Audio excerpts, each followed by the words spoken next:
Imagine if you added up all the time you spent in your lifetime thinking about losing weight, what you ate, how much you ate, the size of your pants, and added all that time up. I'm exhausted just thinking about it. But getting to a judgment-free relationship with your body is possible, and it can actually start by making friends with your closet. Please welcome BT host, inclusivity advocate, Meredith Shaw.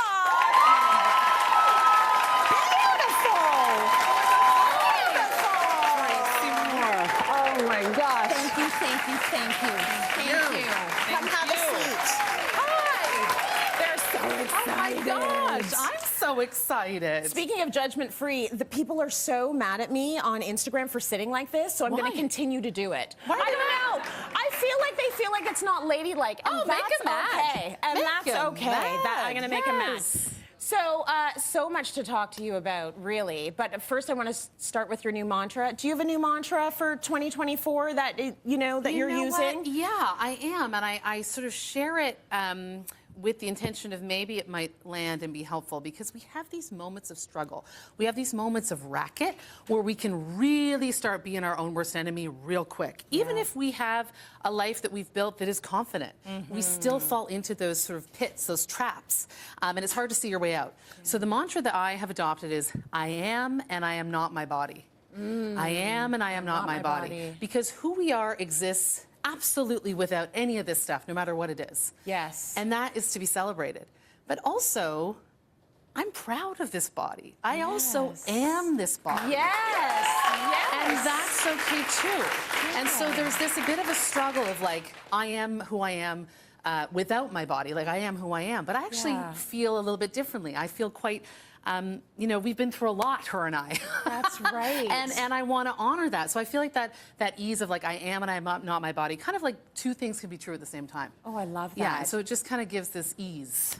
I like that you started by saying you can be super body confident and still fall into the same issues everyone falls into at some point in their lives. So I kind of want to go backwards and talk a little bit about what the struggle was with your body. I remember reading something about you, and you were saying there was a size 10 thing, and you were like, I'm not buying a bigger size. I am going to fit into the size 10 thing. So many of us have been in that situation. Was that the turning point for you, or where was the turning point for you, and how much did you struggle to get to the place where you're feeling positive now? Yeah, well, I mean, I think, honestly, Tracy Moore, looking at you, girl, doing your thing, it's meant a lot to me. Oh, it's meant a lot to me. You are a woman in Canadian media who started having this conversation before it was popular to have this conversation. And so I really want to give you a lot of flowers today. Oh, thank you. For that. Thank you. Yeah. I appreciate the show for that, for talking about these things. But you didn't have to go there. We didn't. You didn't have to go there, and you chose to. And I think all the time in those moments, and it's why I continue to sort of talk about it and show up in that way, is because you never know when that penny is going to drop for somebody else. You don't know what that moment is. Yeah. And so they all add up. And so for me, it really was having dreams to be in an industry, music, fashion, television, that I didn't really see myself in. And I thought, well, I don't know if it's going to work for me. I don't know if it's going to happen for me. So I think I got to get smaller. I got to change myself in order to work in the business that I so hope to be in. Guess what? When you change yourself, it doesn't happen because you're not authentically showing up as who you are. And people can see that. People can read that. But then unfortunately, we blame our bodies, even though it's that we're not showing up as who we are. We're just, putting the blame on her. I keep touching these thighs, but hey, why not, right? Why not? Why not? But I think for me, it really was a moment of hearing Oprah talking about her regrets. Yes. And she said, no, I don't have any regrets. And then took it back and said, well, actually I do. It's the amount of time in my 20s, 30s, and 40s that I spent wasted thinking about my body. And I thought in that moment, I'm not wasting any more time. Yeah. I don't care what ends up happening here. We're going to let it just do its thing, and I'm going to focus on my purpose. Because here's what I'm not going to do. I'm not going to get to the end of my life and think, oh, I accomplished being a size 10.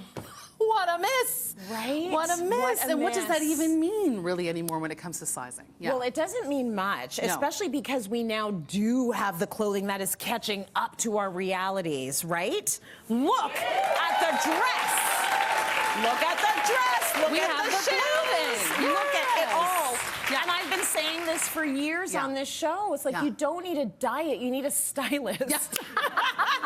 It's so true. You don't need a diet. I guarantee you, your Yeah. body is good. Now Yes. find the clothing that makes your body feel good. So Yes. is there a rule that you use to guide the outfits you choose? It's what I love. It's what you love. It's what I love. And when you show up in what you love, Yeah. you communicate that first, and people are attracted to it. Absolutely. When you try to conform and contort and twist, people see it, and there's a sort of a disingenuous response. Yeah. And the reason why I'm so passionate about fashion and style is because I really feel like style is access to the possibility of who you are. And so I'll That's a say it good again, equation. Style is access to the possibility of who you are. Okay. So if you don't make the sizes, you're not denying me the dress. You're denying me the first date that turns into the love of my life, the job interview that I don't go on because I don't have the outfit. So really, to me, fashion allows you to opt into your life. And if you're embattled with your wardrobe, you're going to opt out. And that breaks my heart. So follow what you love. The Yeah. last thing I want to ask you about is I do not see, even to this day, a lot of plus-size television hosts. You are on a very big platform right now, breakfast television. Yeah. Everyone's watching you. Thank you. I love it. Everyone I is love this watching show. you. Yes, thank you.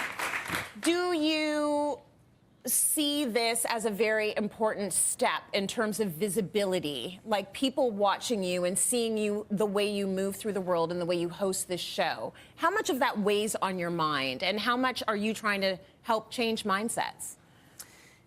I mean, if you don't see it, you can't be it, right? Yep. So I feel like the girl that grew up watching TV thinking, I don't know if I'm gonna be able to do this because I don't really see anyone that looks like me. That girl is, I mean, with humility, pretty proud. She's freaking out right of this now. moment and these Yeah. moments that I get to have.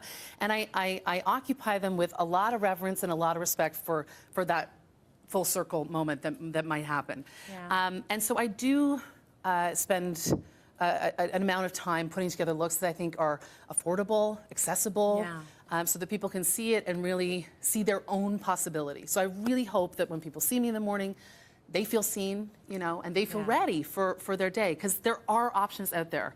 It is getting better. Yeah. It does take a little bit more work. You do have to get a couple sizes and return one. Like, it's Yes. annoying. Yeah. But it's getting better. I'm hopeful. And, you know, if you don't find the clothes that you need, sometimes you have to make them. Okay. Is that a little foreshadowing? I don't know. Aha!